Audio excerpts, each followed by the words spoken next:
Assalamualaikum warahmatullahi wabarakatuh. Bismillah, alhamdulillah, wassalatu wassalamu ala rasulillah Sayyidina Muhammad bin Abdillah wa ala alihi wa ashabihi wa mawala. Alhamdulillah, peringatan Isra Mi'raj Nabi Muhammad sallallahu alaihi wasallam bisa kita jalankan dalam kondisi yang mungkin tidak terbayang sebelumnya, bahwa umat akan mengalami kondisi di mana kecerdasan dan pengetahuan akan mengalami peningkatan yang sangat luar biasa. Pengetahuan mengalami peningkatan yang sangat signifikan.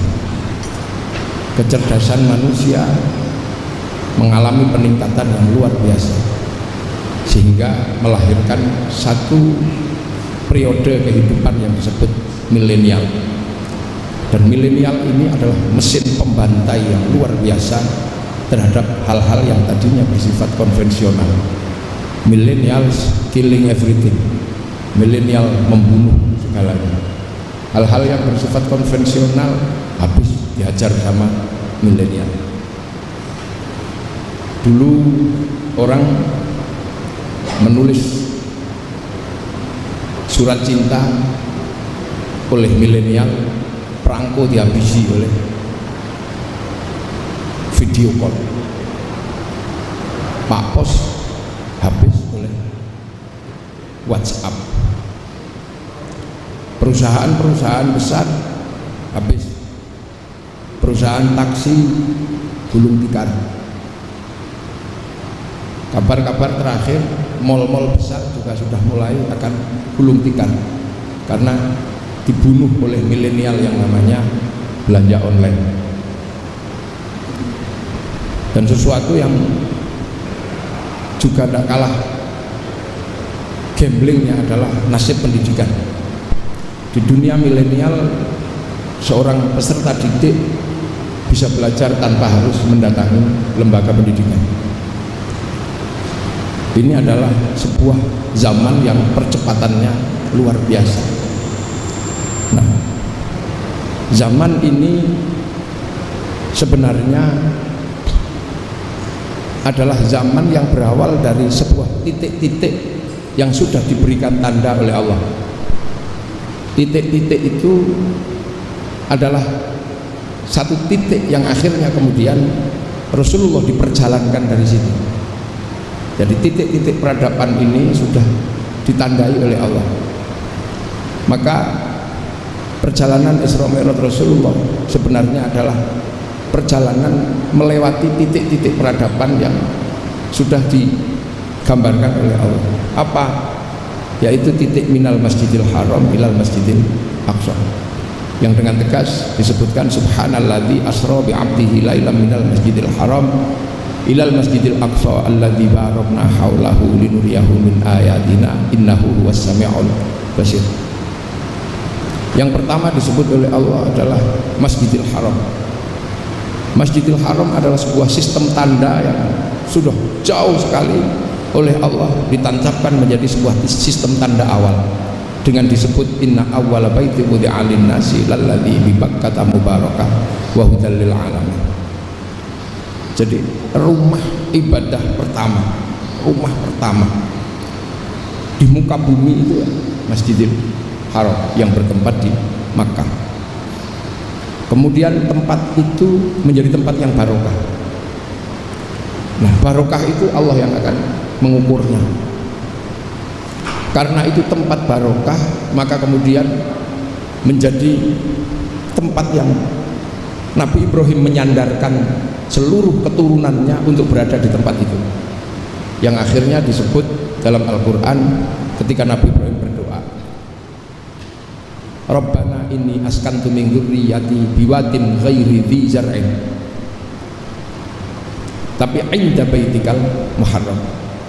Aku titipkan anak-anak turunanku pada tempat yang tidak ada apa-apa, tapi ini adalah baitikal muharram, awwala baiti wudi'a lin-nasi lalladzi bi Bakkata mubarakah. Artinya tempat ini adalah tempat yang sangat diberkahi.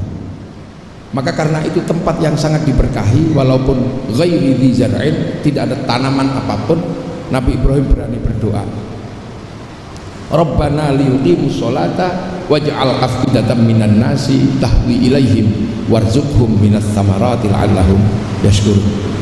Di tempat ini berdoa walaupun tidak ada apa-apa, menginginkan seluruh keturunannya adalah punya orang yang kuat dalam keyakinan untuk berpegang teguh kepada Allah, mau menjalankan sholat.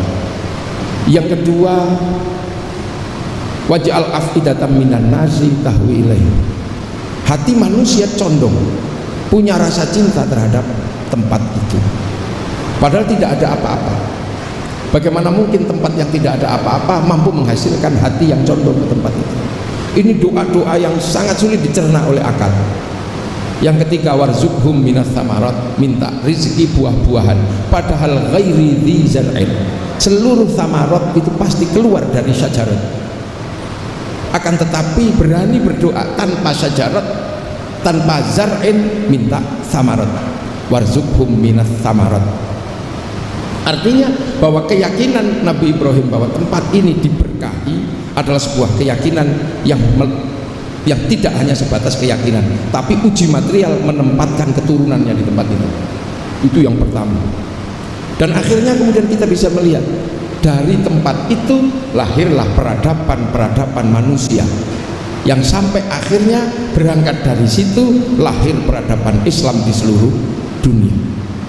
Dan kita bisa lihat sekarang peradaban muslim di seluruh dunia semua berangkat dari awwala baiti wudi'a lin-nasi lalladzi bi Bakkah mubarakah.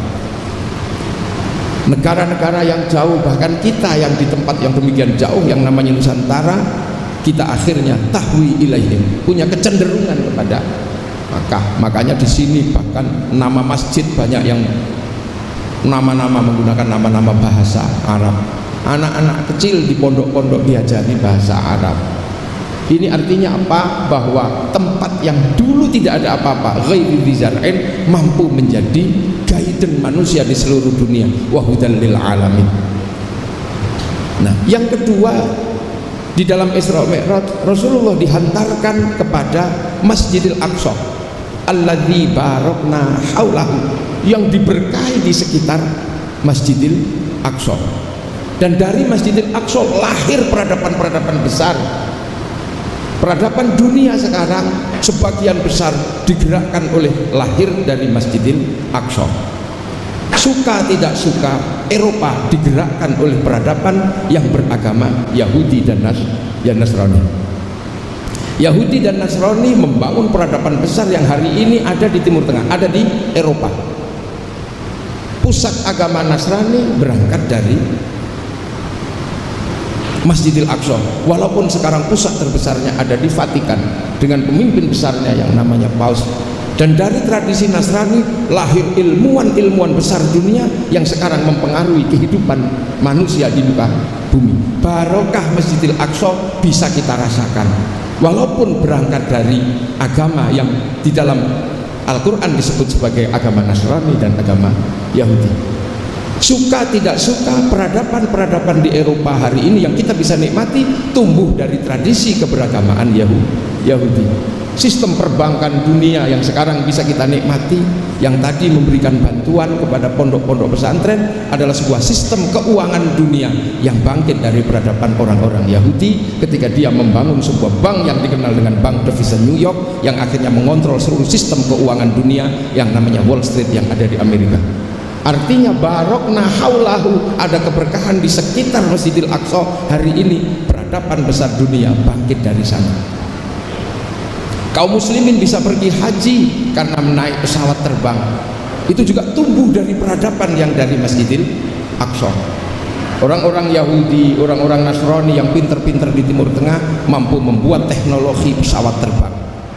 Bahkan sekarang teknologi besar dunia tumbuh dari tradisi-tradisi yang awalnya berangkat dari Masjidil Aqsa alladzi barokna haulahu. Ini orang suka tidak suka. Nah, yang kaum muslimin berangkat dari sebuah tempat yang sangat kecil, yang tidak ada apa-apa, membangun peradaban dunia. Dan sekarang bersinergi, saling ketemu, saling mengisi. Masjid yang dibangun oleh kaum muslimin diisi oleh tradisi jam yang tadinya berawal dari tradisi gereja, tradisi lonceng besar yang kemudian berubah menjadi kotak dikasih isi, dan sekarang kemudian berubah menjadi jam tangan yang pakai angka-angka, kemudian berubah menjadi huruf-huruf seiring dengan perkembangan zaman menjadi jam digital, dan jam itu masuk masjid. Bahkan hari ini apa yang dilakukan oleh manusia-manusia di muka bumi adalah manusia-manusia yang saling berbagi dan saling harus memahami. Makanya kemudian ketika perjalanan manusia dari awal manusia oleh Allah disebut waja'alnakum syu'uban wa qabaila lita'arufu, harus saling pengertian. Karena sekarang apa yang disebut barokah Masjidil Haram, barokah Masjidil Aqsa bertemu dalam dunia yang sama dan saling berbagi dan saling mengerti. Ini hari ini sampai akhirnya kemudian perjalanan hidup manusia menemukan sebuah zaman yang kemudian dikenal dengan zaman milenial yang percepatannya luar biasa. Bahkan manusia mampu membuktikan keampuhan dan kekuatannya, yang ketika malaikat pertama kali ketika manusia mau dibikin, malaikat sempat komplain, ataj'alu fiha may yufsidu fiha wa yasfiku dima, apakah engkau akan menciptakan makhluk yang senangannya merusak dan menumpahkan darah? Karena malaikat ini statis. Malaikat melihat bahwa dunia itu harus berjalan sesuai dengan awalnya. Bambu ketika tumbuh harus mati sebagai bambu. Ketika hutan dibikin oleh Allah harus berakhir sebagai hutan. Tapi tidak bisa ketika ketemu manusia, karena manusia pasti merusak hutan. Karena kalau bikin rumah dari kayu pasti menebang pohon. Dalam pandangan malaikat itu merusak, tapi dalam pandangan kehidupan itu adalah bagian dari simbiosis yang tidak mungkin bisa ditiadakan. Manusia pasti akan merusak rumahnya yuyu, rumahnya apa? Yuyu itu apa bahasa Indonesianya? Rumahnya kepiting, pasti akan merusak. Ketika mau bikin lapangan sepak bola pasti menutup rumah yuyu itu. Manusia kalau mau bikin rumah pasti akan merusak gunung-gunung, karena manusia bikin rumah dari batu. Dan manusia pasti akan menumpahkan darah ketika manusia butuh protein, karena protein itu disiapkan di kambing. Kalau kambing tidak ditumpahkan darahnya, maka kambing tidak bisa dimakan oleh manusia. Dan setiap hari manusia menumpahkan darah ayam entah berapa juta liter setiap hari. Tapi di dalam pandangan malaikat yang statis itu adalah termasuk yufsidu fiha wa yasfiku dima. Sehingga kemudian manusia mengalami perputaran yang luar biasa. Manusia mengalami lompatan-lompatan kehidupan yang mungkin juga malaikat juga sangat malaikat juga mungkin ini ternyata yang disebut aksani takwim, menunjukkan kekuatannya. Dulu ketika manusia sendiri dia cari makan, begitu cari makan dia capek, dia perintahkan anjing untuk mengejar makanannya. Begitu sudah capek manusia berhenti bercocok tanam. Ketika harus mengolah sawah manusia kelelahan, cari sapi untuk mengerjakan sawahnya. Sampai satu ketika akal manusia mampu membuat mesin, sehingga lahirlah traktor. Sapi pensiun, anjing berburu pensiun karena ketemu tembak. Bahkan jin-jin juga harus mengalami peristirahatan panjang karena sudah tidak lagi digunakan oleh manusia. Jin dulu yang punya tugas ngangkat-ngangkat barang berat, di zaman Nabi Sulaiman bikin bangunan, sekarang jin-jin yang bagian ngangkat berat sudah diganti kren sama traktor sama bulldozer. Jin harus pensiun.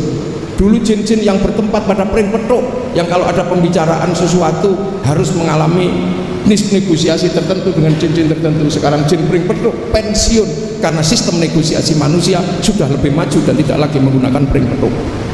Ini zaman akan terus berubah sampai akhirnya apa yang dulu hanya bisa dikerjakan oleh para wali, sekarang oleh anak milenial bisa dikerjakan dengan mudah. Dulu yang bisa berbicara dari jarak jauh, pertemuan dari jarak jauh, para wali hanya para wali yang bisa ketemu dari tempat sama sementara berada di tempat yang berbeda-beda.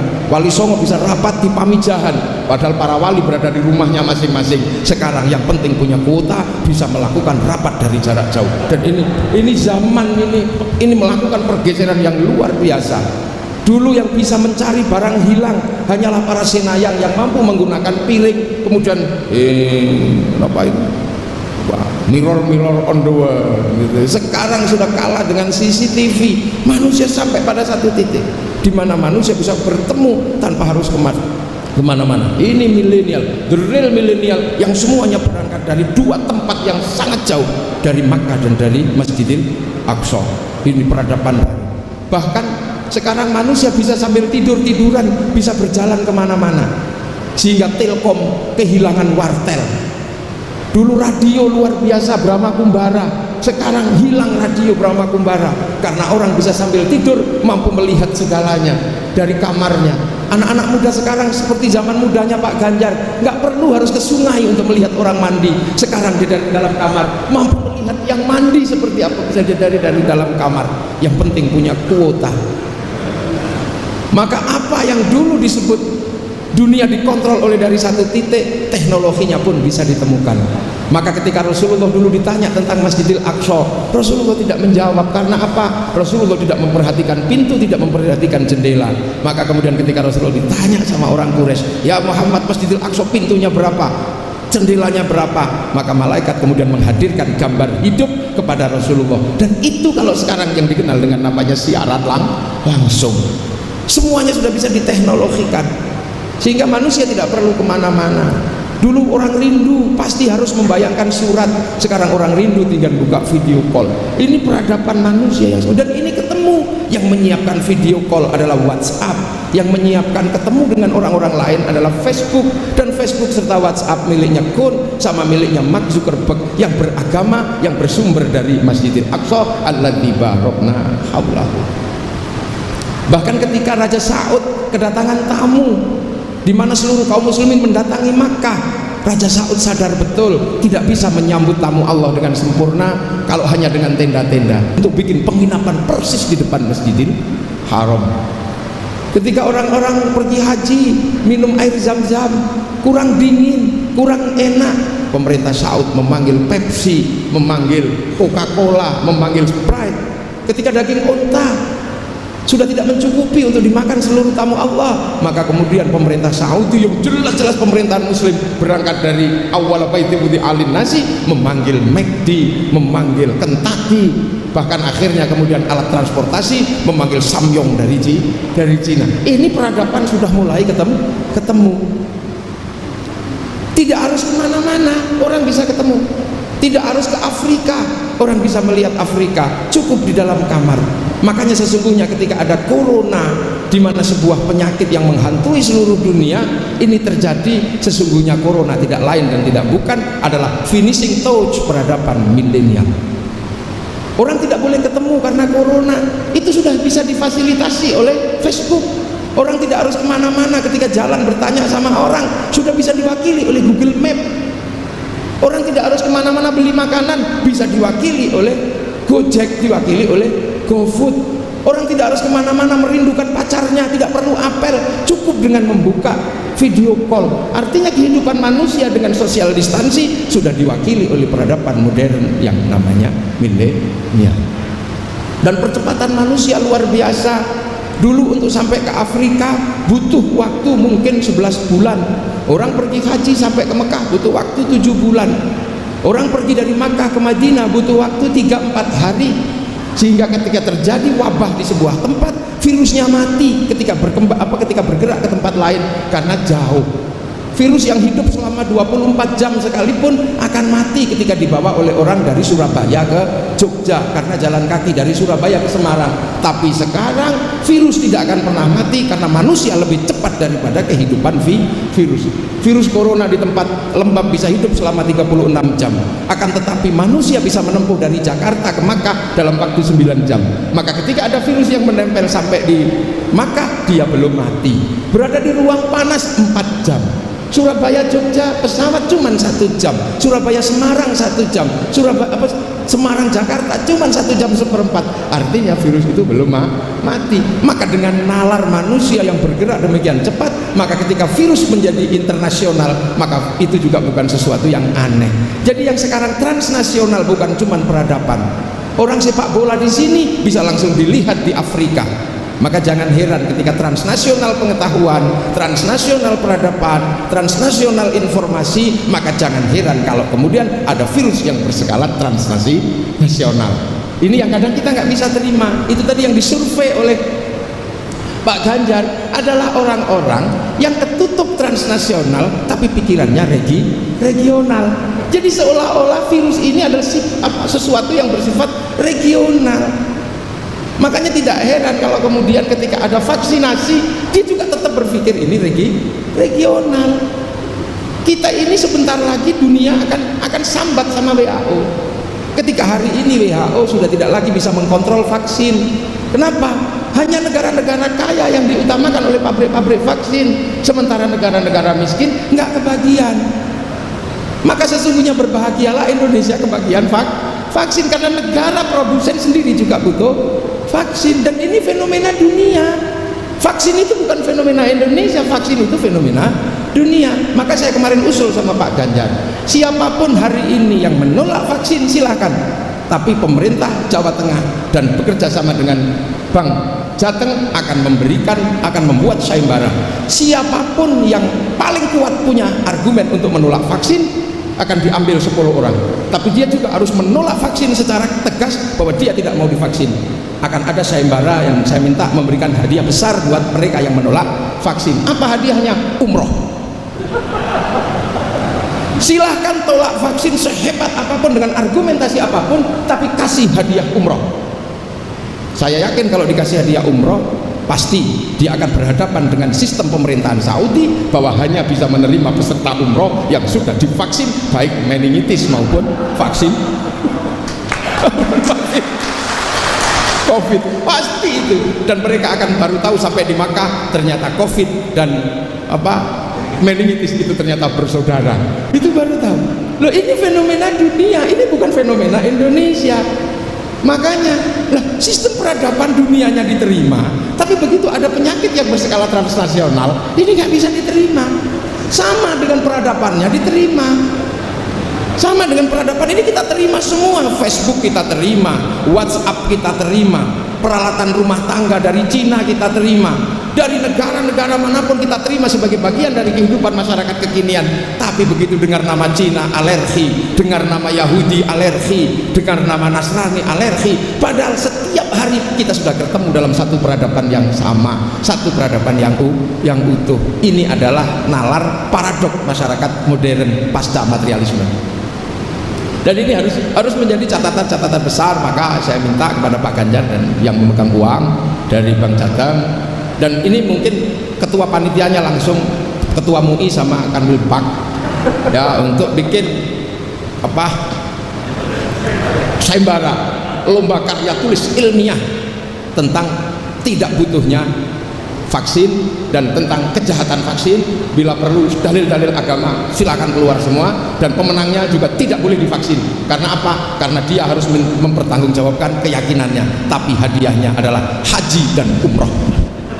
Monggo. Hadiahnya haji dan umroh, dah, monggo. Atau kemudian orang-orang nggak usah disuruh, langsung dipanggili semua ya, jadi berangkatkan umroh dan haji, silakan. Nah, kalau nggak bawa surat vaksin, suruh pulang.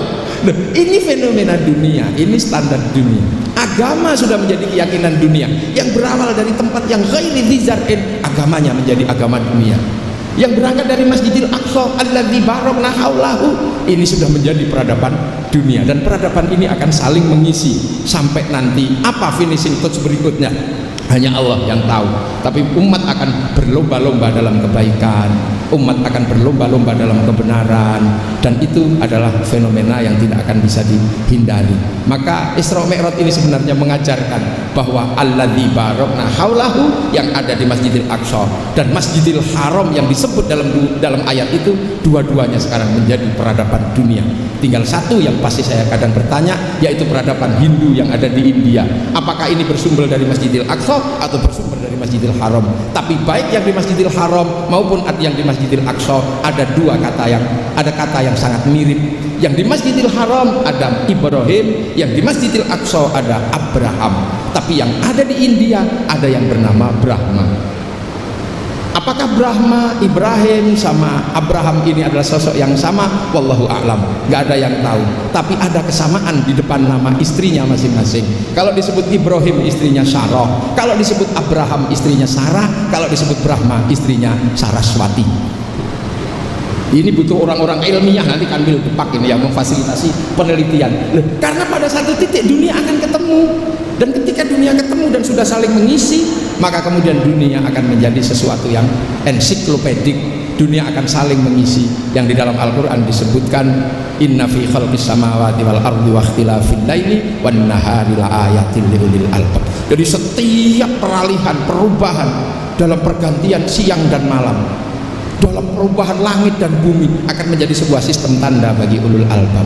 Siapa ulul albab? Alladzina yadhkurunallaha qiyaman wa qu'udan wa 'ala junubihim wa yatafakkaruna fi khalqis samawati wal ardh. Rabbana ma khalaqta hadza batila. Jadi sampai nanti di akhir kehidupan ini semuanya pasti ensiklopedik, semua binatang terensiklopedi, semua tumbuhan terensiklopedi. Sekarang yang terensiklopedi dalam pengetahuan belum semuanya. Makanya inilah yang membuat keyakinan oleh para kiai kiamat belum datang. Karena apa? Dunia belum ensiklopedik, dan ensiklopedi terakhir akan ada dari Indonesia. Kenapa? Karena ragam hayati terbanyak dari Indonesia, ragam nabati terbanyak dari Indonesia, ragam kehidupan terbanyak ada di Indonesia, bahkan ragam hantu terbanyak ada di Indonesia ini. Jadi kalau kehidupan itu nanti ensiklopedik, maka akan berakhir dari Indonesia. Dan itu berkali-kali disampaikan oleh Mbah Mun tentang Maroko, Marrakesh, Merauke. Itu berkali-kali Mbah Mun menyampaikan itu apanya Gus Yazid. Jadi ensiklopedik kehidupan terakhir itu nanti ada dari Indonesia. Ensiklopedi nyamuk terbanyak di Indonesia, ensiklopedi bambu terbanyak di Indonesia. Sementara dunia dijanjikan akan akhirnya ada ketika Rabbana ma khalaqta hadza batila. Ya Allah, tidak ada yang sia-sia. Sekarang yang ketahuan baru jeruk, yang ketahuan baru kunyit, tumbuhan yang lain terakhir ketahuan apa ensiklopedinya porang. Tapi jangan ikut-ikutan makan porang. Kenapa? Karena porang nggak bisa dimakan mentah. Artinya kalau jadi bahan olahan tetap lebih baik nasi daripada porang, karena nasi dimakan mentah bisa tidak beracun. Dulu kita punya minyak kelapa diganti dengan minyak sawit, tetap lebih bagus minyak kelapa. Sebab apa? Sawit tidak bisa dimakan mentah, sementara kelapa bisa dimakan mentah. Artinya kelapa akan tetap lebih baik daripada minyak sawit. Ini pasti nanti akan kembali kepada minyak sawit. Nah itu maka sekarang itu perjalanan Aqsa dan perjalanan Masjidil Haram sudah sampai pada satu titik, ada yang mundur, ada yang ini biasa. Makanya kita melihat fenomena benturan-benturan ini karena banyak yang mundur. Ini situasi syariat adalah jalan besar, semua orang harus berjalan menuju akhir dengan Al-Quran, dengan Sunnah, dengan ijtihad. Yang nggak punya kemampuan dengan taklid, tapi ada yang tidak mau itu, tapi kembali langsung pada Quran dan Sunnah. Ibaratnya orang berjalan ke sana, lantas ada yang mundur, pasti terjadi tabrakan di tengah jalan. Makanya bagi yang tidak punya sangu, nggak usah kembali pada Quran dan Sunnah langsung, cukup taklid. Ibarat orang nggak punya uang, gandul truk untuk sampai di perjalanan terakhir. Hikmah Islam ini ketemu ini semua. Makanya sudahlah, nggak ada masalah sekarang. Kita ini berada dalam situasi ini. Yang divaksin itu bukan cuma orang Indonesia, seluruh dunia divaksin. Orang-orang Al-Azhar divaksin, Raja Salman divaksin, presiden yang disebut paling Yahudi juga divaksin, presiden yang disebut paling teroris juga divaksin. Bahkan Amerika juga dua presiden yang berseteru juga divaksin, baik Trump maupun Biden juga divaksin. Loh kok tiba-tiba ketika berskala internasional dalam pemikiran dan dalam praktek, tiba-tiba ada orang yang kemudian tetap bertahan pada bersifat regional, dan regionalnya bukan regional yang partisipatif, tapi regional yang menolak. Ini adalah kontradiksi berpikir dari harus disembuhkan di Indonesia maupun beberapa negara. Dan siapa yang menyembuhkan? Ini tugasnya pendidikan yang ada di Indonesia, tugasnya para kiai. Maka untuk menyembuhkan ini sudah betul kalau kemudian pesantren dikasih insentif, dikasih bantuan, karena tangan beliau-beliau inilah nasib manusia yang akhirnya akan menentukan bahwa kehidupan ke depan adalah kehidupan yang terbuka, kehidupan yang saling mengerti, kehidupan yang saling memahami. Allahumma fiqh. Assalamualaikum.